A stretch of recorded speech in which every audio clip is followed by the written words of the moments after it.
এটা পুরো সমুদ্রের পাড়ে যাওয়ার রাস্তা, ভীষণ সুন্দর ছোট্ট মাটির রাস্তা, একদম বিচ অব্দি চলে গেছে, অপূর্ব লাগছে। নমস্কার, চলে এলাম দুবলাগড়ি বেড়ানোর দ্বিতীয় এপিসোডটি আপনাদের সাথে শেয়ার করতে। এখন সময় বেলা 1টা, রোদের তেজও বেশ, সঙ্গে গরম। তবু আমরা কি ডরাই? সব কিছুকে উপেক্ষা করে ঘন ঝাউবনের মধ্যে দিয়ে আমরা এগিয়ে চললাম সমুদ্রের পাড়ে।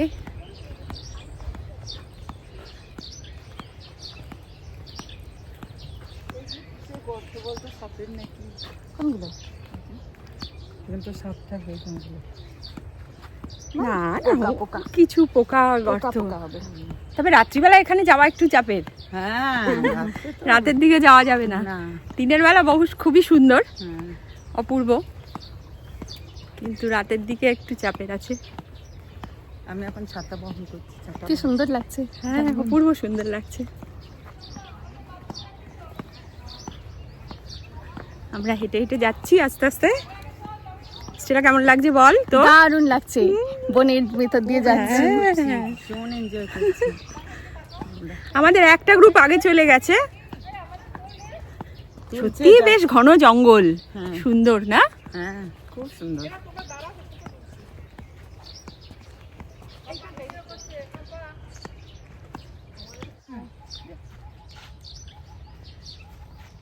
এই যে হাঁটতে হাঁটতে আমরা আরেকটা গ্রুপের দেখা পেয়ে গেছি। ওরা ফটো সেশন করছে।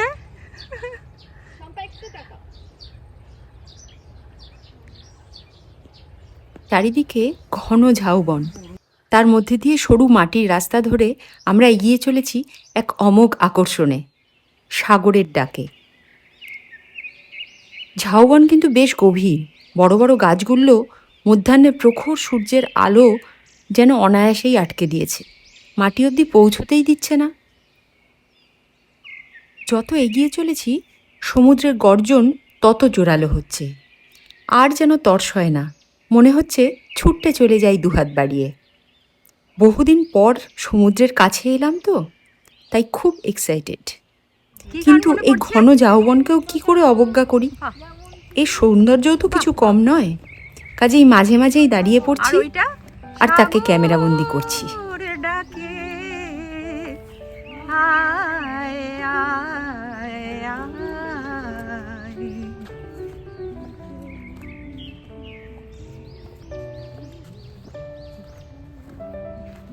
চলো এবার সাগর আমাদের সবাইকেই ডাকছে। লিখেছিল একটি সে নাম আমি লিখেছিল। তুমি লিখবে নাম বালুকা বেলায়? রীতাদি এখন দাদার নাম লিখবে বালুকা বেলায়। রীতাদি এখন নাম ধরছে না, শুধু এস বলছে। নাম ধরছে না, মজুমদার বলছে।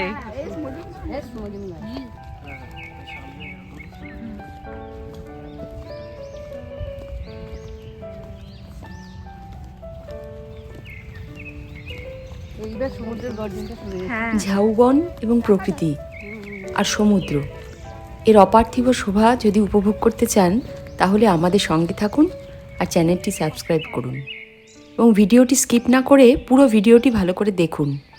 আশা করি আপনার পরবর্তী ঘোরার প্ল্যানিংয়ে দুবলাগড়ি অবশ্যই একটা স্থান করে নেবে।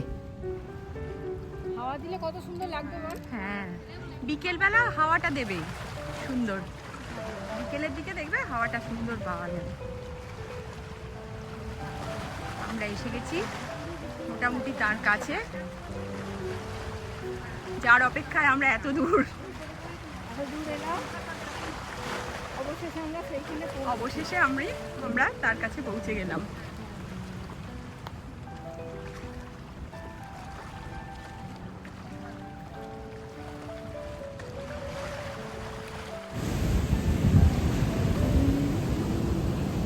এই বিচে কিন্তু লোকজন বেশ কমই, তাই একান্তে নিজেদের মতো করে এই বিচে ঘুরে বেড়ানোর মজাই আলাদা। হেসে খেলে নেচে গিয়ে প্রাণ খুলে আনন্দে মেতে ওঠা যায় এই বিচে। সৈকতের আশেপাশে কোনো দোকান বা রেস্তোরাঁ নেই, কাজেই অহেতুক চিৎকার চেঁচামেচি খুবই কম, যা আপনাকে দেবে শান্তি এবং নির্মলতার অনুভূতি। সমুদ্রের পাড় ধরে ঝাউবন, পাড় ধরে দীর্ঘ হাঁটা উপভোগ করা যায়। ছিমছাম শান্ত এক বালুকা বেলায় জীবনের মানে খুঁজে নিতে চাইলে এর চেয়ে ভালো গন্তব্য আর হতে পারে না।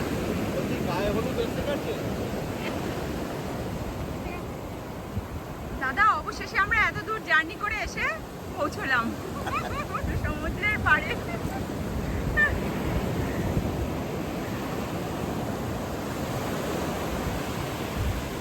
কি ভালো লাগছে।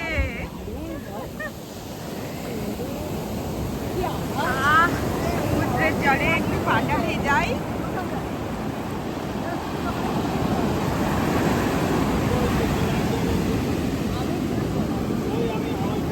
আমি তো ওই জন্যে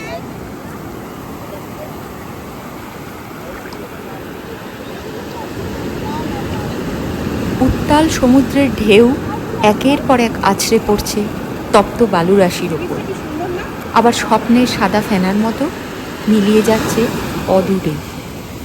চারিদিকে অদ্ভুত একটা শোঁ শোঁ শব্দের মোয়ানি। কখনো মন দিয়ে শুনেছ ওদের কথা? ওই উদার গাঢ় নীল চাদরে ঢাকা শান্ত কভু অশান্ত জলরাশির ব্যথা শুনতে পাও কি? হঠাৎ সে যদি বুক চিতিয়ে গর্জন করে ডেকে বলে, ভয় কি, একবার ঝাঁপ দিয়েই দেখো না। কিসের এত ভাবনা, কিসের এত ভয়? ভাবছিস যদি তলিয়ে যাস, হারিয়ে যাস গভীরে? বলতো কি আছে তোর যে হারাবি? দিদির সাথে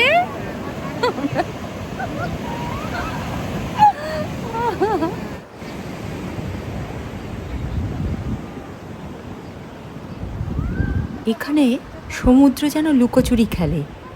জল পিছিয়ে চলে যায় অনেকটা দূরে, আবার সময় মতো সে চলে আসে একদম কাছাকাছি।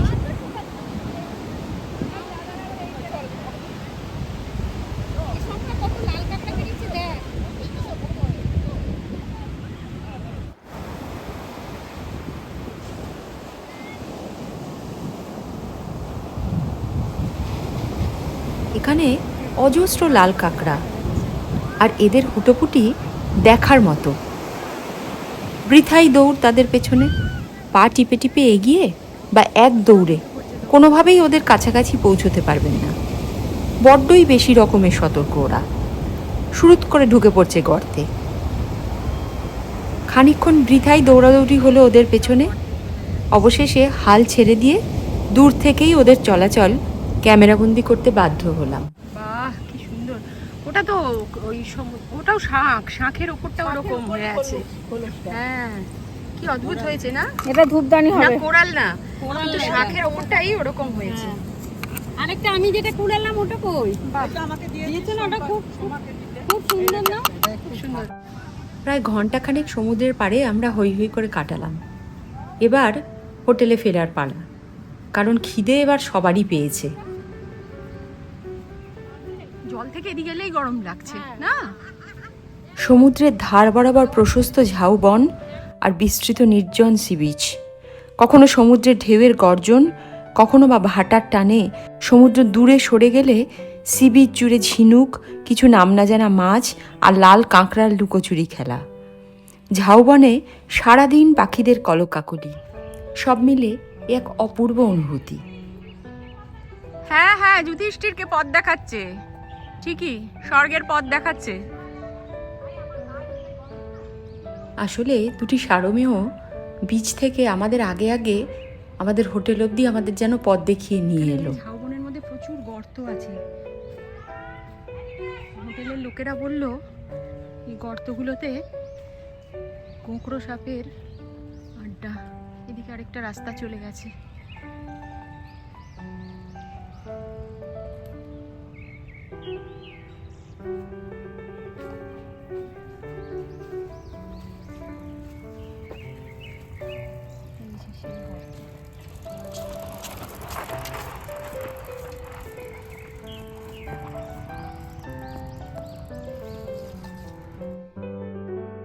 আমরা রিসর্টে পৌঁছে গেলাম, আর এই যে টেন্টগুলো দেখছেন এগুলো সবই অ্যাডভেঞ্চার টেন্ট।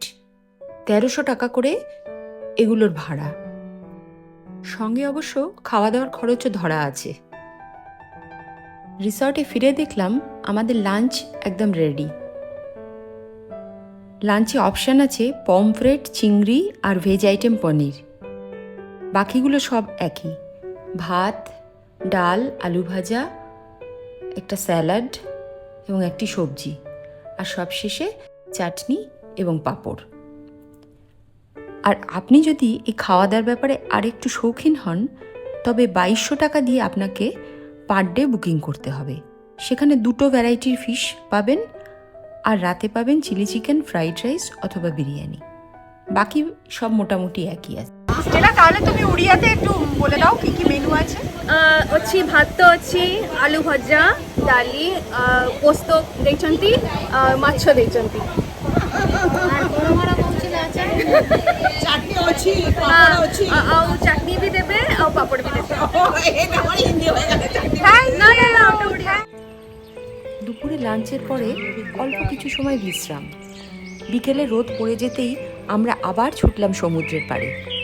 একটু মেঘলা আকাশ বলে সূর্যাস্ত দেখবার চেষ্টা করিনি, তবে এই বিচ থেকে সূর্যাস্তও নাকি অপূর্ব লাগে। এবার তো আর হলো না, পরবর্তীতে চেষ্টা করব সেই সৌন্দর্যের সাক্ষী হবার। ঝাউবনের মধ্য দিয়ে চলতে চলতে শেষ বিকেলে হরেক রকম পাখির কনসার্ট শুনে মুগ্ধ হয়ে গেলাম, কিন্তু বনটা এতটাই ঘন যে তাদেরকে চোখে দেখতে পেলাম না।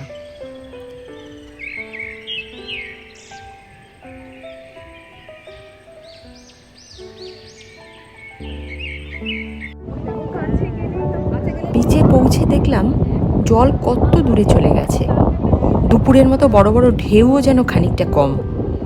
সারাদিনের সূর্যের আলোতে দামালপনা করে যেন দিনের শেষে একটু ক্লান্ত হয়ে পড়েছে।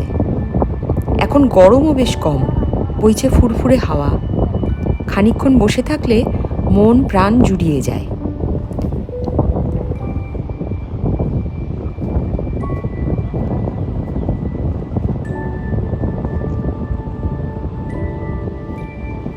আমাকে বাদ দিও না।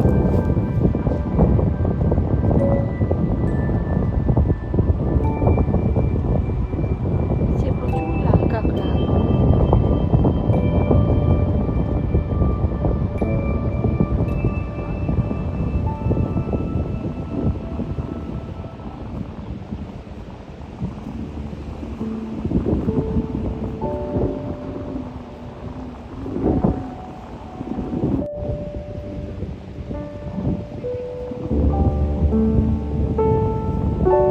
পায়ের ভাইব্রেশনে ঢুকে যাচ্ছে।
সমুদ্র এখন অনেক দূরে চলে গেছে। আস্তে আস্তে অন্ধকার নেমে এলো। আকাশে দেখা দিল এক ফালি বাঁকা চাঁদ। জল দূরে চলে যাওয়ায় বিচ জুড়ে বিচিত্র কারুকার্যের ঝিনুক পড়ে আছে দেখতে পেলাম। সন্ধে নেমে আসছে, তাই শেষবারের মতো এই অপূর্ব সুন্দর আলো আঁধারি মায়াবী দৃশ্যকে ক্যামেরাবন্দি করে নিলাম। আর মনের ক্যানভাসে তার জায়গা দিলাম জীবনে কাটানো অসাধারণ দিনান্তের একটিতে।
সন্ধ্যার অন্ধকার নেমে এসেছে, তাই মোবাইলের টর্চ জ্বালিয়ে অন্ধকারে ঝাউবনের মধ্যে দিয়ে ফিরে চললাম আমাদের আস্তানায়। বেশ রোমাঞ্চকর অনুভূতি। খানিকটা হাঁটার পরই দূর থেকে চোখে পড়ল সন্ধ্যার আলোয় সেজে ওঠা আমাদের বিচ ক্যাম্পটিকে। ভারী সুন্দর লাগছে, একটা দুর্দান্ত ভাইবস। একদম অন্যরকম লাগছে সকালে দিনের আলোয় দেখা সেই পরিচিত জায়গাটাকে। কেউ এখন আমরা আর টেন্টে যাব না, চুটিয়ে গল্প, আড্ডা আর গান হবে, তার সঙ্গে চা আর স্ন্যাক্স, শুধু মজাই মজা।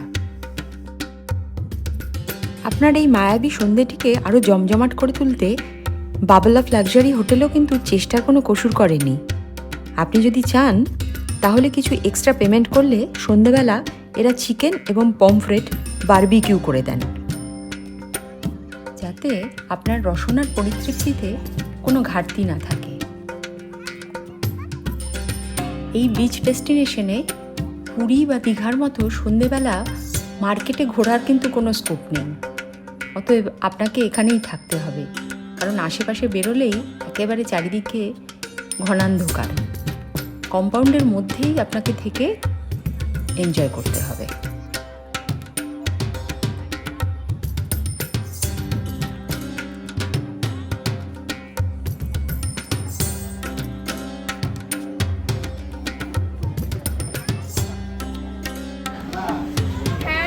এপারটুকু করো, এবারটুকু করো, এপারটুকু বলাই যা, এবারটুকু করো ফ্রেন্ড।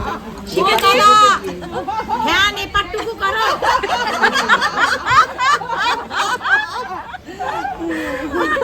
তোর কাছে তো স্টেলার কাছে ট্রেনিং দরকার, ট্রেনিং দরকার। তুই 1 ঘন্টা করে কোর্সে জয়েন কর। ও 5 বছর ছিল উড়িষ্যায়। 1 ঘন্টা করে তুই এই কোর্সে জয়েন কর। স্টেলা, ফ্যান এবারটুকু করো, সবাই বলি আমরা ফ্যান এবারটুকু করো।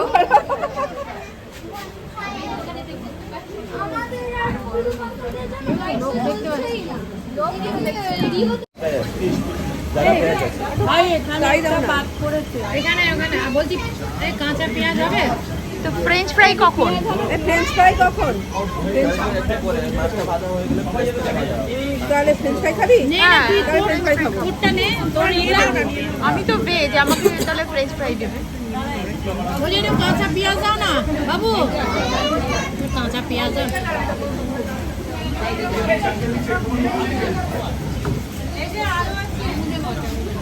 আমুদি মাছ খাওয়া হচ্ছে, মন দিয়ে খাও, মন দিয়ে খাও। গরম গরম সঙ্গে ভাজা। একটু কাঁচা পেঁয়াজ হলে ভালো হয়, তাই কাঁচা পেঁয়াজ আনতে পাঠালাম। বাহ, ভেরি গুড।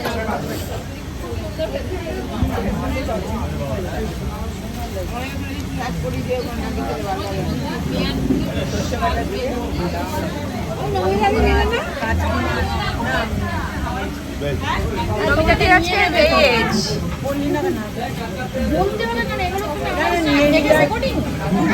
নিয়ে নিলে আবার বেশ যাবে নাকি? তাহলে পড়লে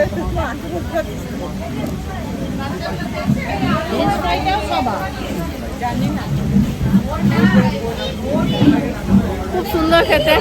আমুদি মাছ আমোদ করে করে খাচ্ছি, আমোদ করে করে খাও। আমোদ করে করে খাচ্ছি।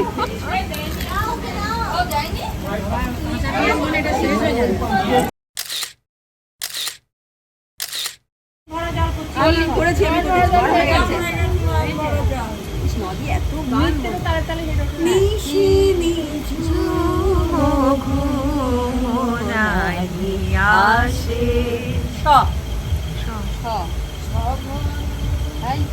শাওন রাতে এই স মানে হচ্ছে দন্তের স। হ্যাঁ, হ্যাঁ, তার দন্তস্ব কালী বসু। কোনটা? এটা দন্তের স। আমি দন্তেশ্বর বললাম। হ্যাঁ, তুই তো ও, এটা তো তালবস্য। তালবস্য হবে। সব দিবিকে, এই সব দিবিকে। তরু তলা যে ও চাপাও করবি বডি।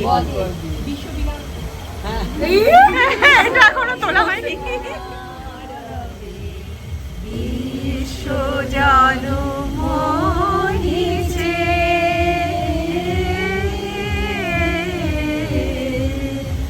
জলে জলে নবতলে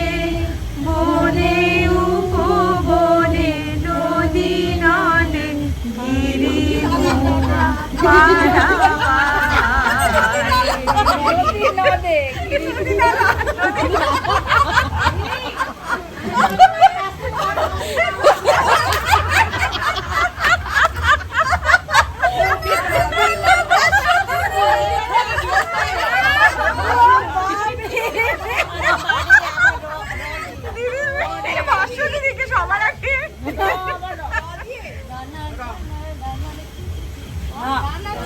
না, তার আগে অনেক কিছু আছে। রানার গানটাতে আগে অন্য কথা আছে। ঘন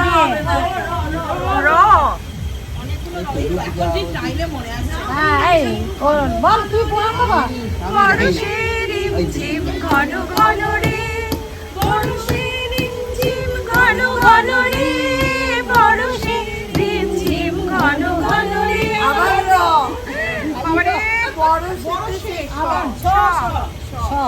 এই যে কোনো সবই গগনে ঘোর ঘন ঘটা নিশীথ यामिनी রে সাগন গগনে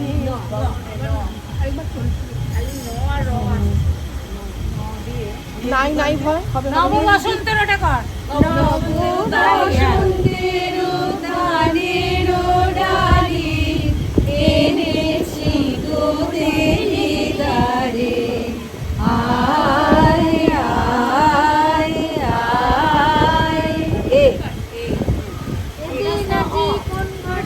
খুলে দিল দ্বার আজি প্রাতে সূর্য ওঠা সব হলো তার।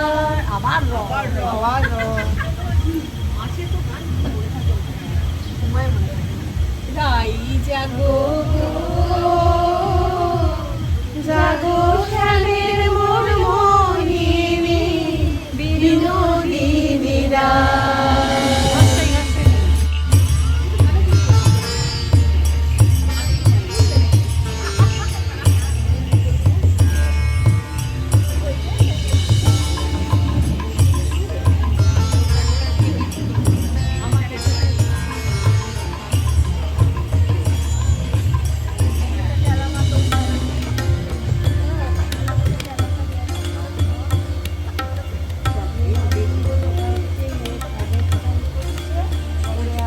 গল্পে আড্ডায় সময় যে কোথা দিয়ে চলে গেল টেরই পেলাম না। আমাদের ডিনার করবার প্রায় সময় হয়ে গেল। ডিনারে এলো চিকেন আর বেগুন ভাজা, ভাত এবং রুটি, যার যেটা চাই। এই রিসর্টের মানুষজন কিন্তু বেশ কর্ডিয়াল। গেস্টদের সুবিধা অসুবিধার দিকে ওদের সজাগ দৃষ্টি। আমরা যখন যেরকম বলছি মোটামুটি ওরা কিন্তু সর্বতোভাবে সেগুলো মিট আপ করবার চেষ্টা করে চলেছেন।